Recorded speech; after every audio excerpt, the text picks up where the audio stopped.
Kilo आहे, जी 30 रुपये होती. तेल जे 80 रुपये होतं, जे आज 120 रुपयापर्यंत 200 रुपयापर्यंत लिटर आहे. गहू 12 रुपये होता, आज 40 रुपये आहे.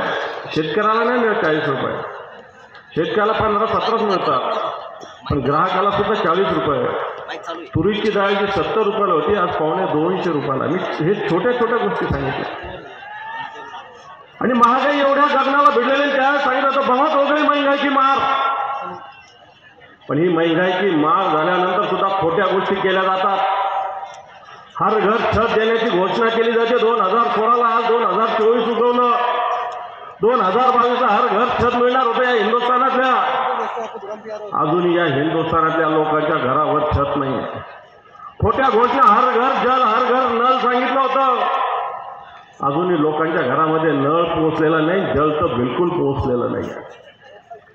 लोकांना सांगितलं होतं, शेतकऱ्यांना सांगितलं होतं की हमी भाव दिला जाईल, शेतकऱ्याचं उत्पन्न दुप्पट केलं जाईल. आज हमी भावापेक्षा कमी भावानं शेतकऱ्याला आपला माल विकावा लागतो. सोयाबीन असेल, कापूस असेल, हमी भावापेक्षा कमी भावानं आपल्याला द्यावा लागतो. आज हा भाग सोयाबीन उत्पादनाच्या मोठ्या प्रमाणात. आज जर 10 वर्षापूर्वीचा विचार केला तर सोयाबीन 10,000-11,000 रुपये होतं. आज सोयाबीन 4,000 रुपयानं सुद्धा कोणी घ्यायला तयार नाही. त्यातल्या त्यात हे सोयाबीन तेल आयात करण्याचा निर्णय सरकारने घेतला ना, आणखी पावणे 4,000 रुपयापर्यंत सोयाबीन आलेला आहे. आज सोयाबीन मुख्य पीक असताना जर याच्यावर याला भाव मिळत नसाल ते सरकार करतं काय?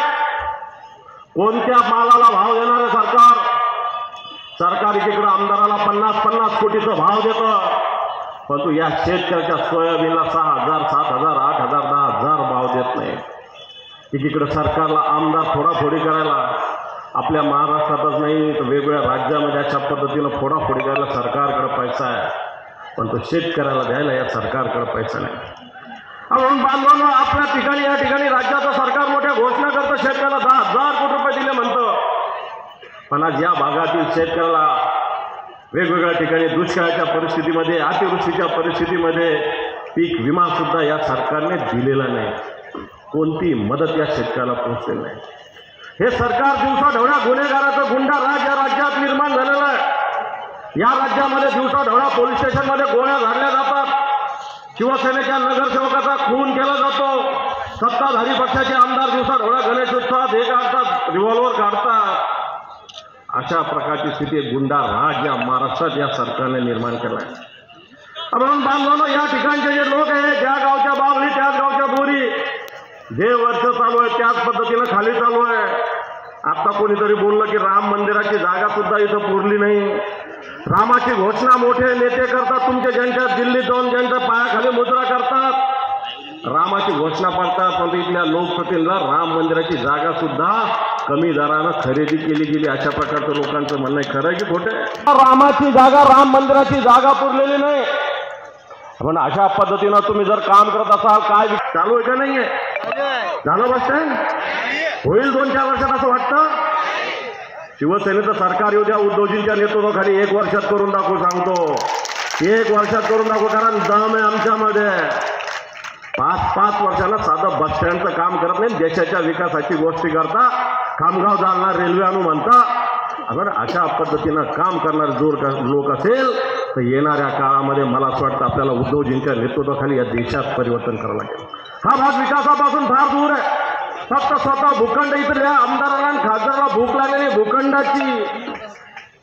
अकोल्यात 100 कोटी, बापू सगळीकडे, बुलढाण्याला आहे, अमरावतीला आहे, संभाजीनगरला आहे, सगळीकडे मोजता कमी होणार.